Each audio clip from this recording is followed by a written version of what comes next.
Hello everyone. In this video, we'll be creating a graph function which will help us to do univariate analysis on our data. We'll also do some further improvisations on this function. So we have this function called graphs which will input data, and this data is a data frame. So in case if it's not a data frame, we'll make sure the function is stopped and we'll print the given object is not a data frame. So what we're doing in this function is that we are implementing a for loop, and for I in 1 to the number of columns of the data. If the columns are numeric, we are plotting the box plots and histograms of the numeric variables.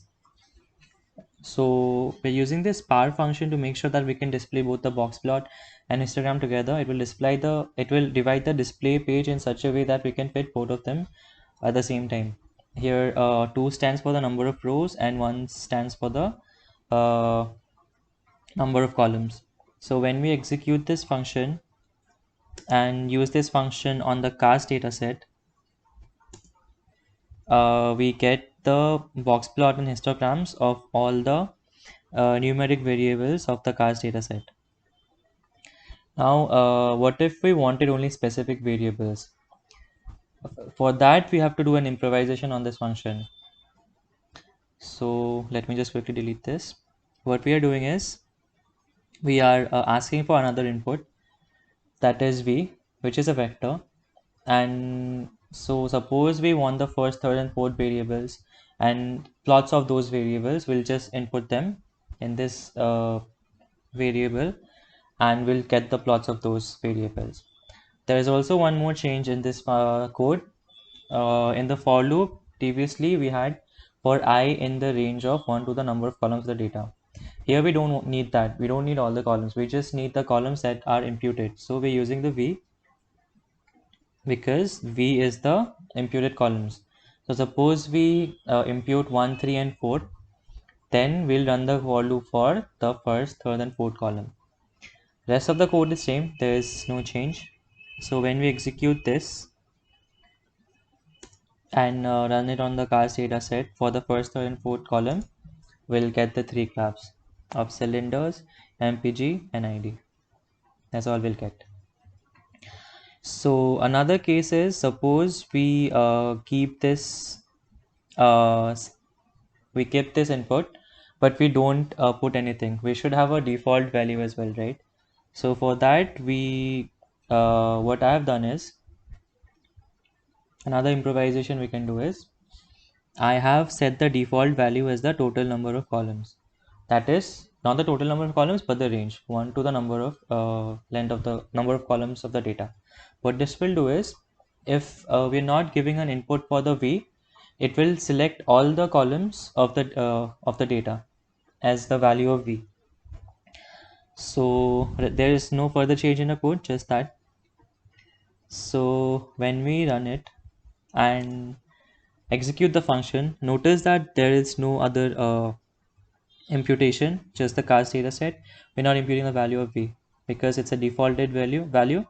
So when we run this, we'll still get all the graphs of the data set which are numeric. So our function only gives us plots for numeric variables. So we're not considering categorical variables. So in the next improvisation, what we are doing is we are considering categorical variables as well, and we're plotting box plots for them. So here what we are doing is we keep the code same till this part. It's the same code. After that, sorry, this part, the code is same.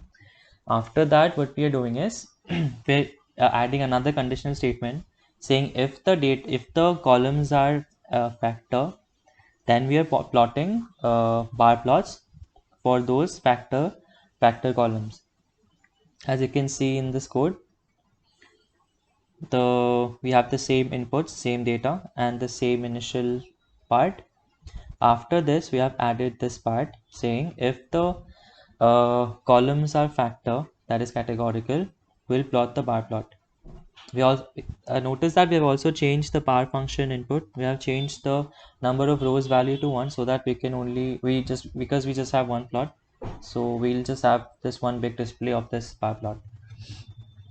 So we're saying that if the variable is not numeric, if it is categorical, we'll plot a bar plot. That's all we're doing. And if it's numeric, we'll ignore this part and just plot a box plot in histogram. So when we execute this graph and run the, I'll quickly erase this part, and run the function on the cars data set, you can see that the origin is a categorical variable and we're getting a bar plot of this. And for the rest, those are numeric, say the model.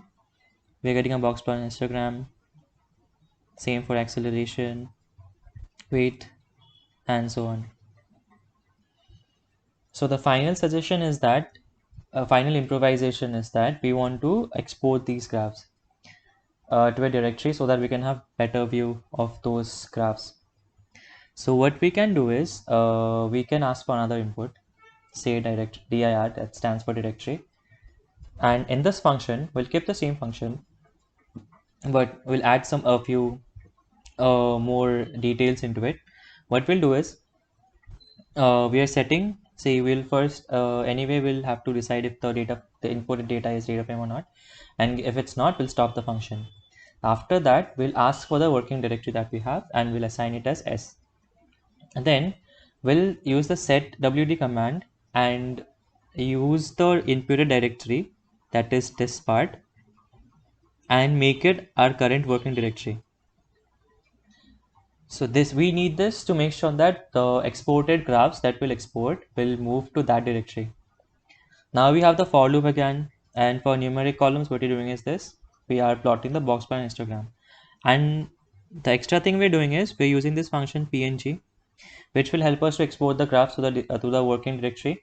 And we have already set the working directory before, so these graphs will be exported to there.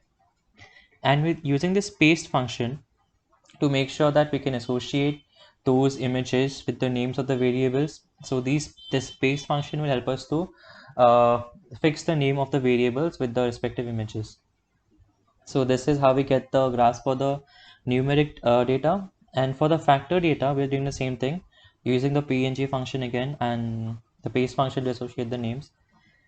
And rest of the code is same. We're plotting a bar plot for the factor data, and box plot in histogram for the numeric, same as before. And after all this is over, we are setting the working directory as S. If you remember, S is the directory that we got before we set the working directory. So we are back to the original working directory, and with this we can end the function. So when we execute this function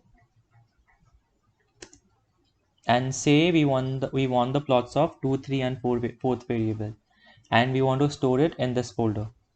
Okay, so when we run this, the second, third, and fourth variable plots will be exported to that folder. I'll quickly show you.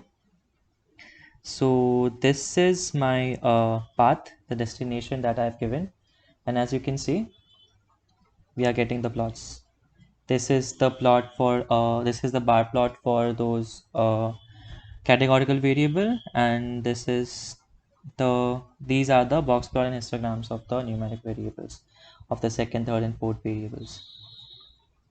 So that's the end of the function, and that is the end of the video, and thank you so much.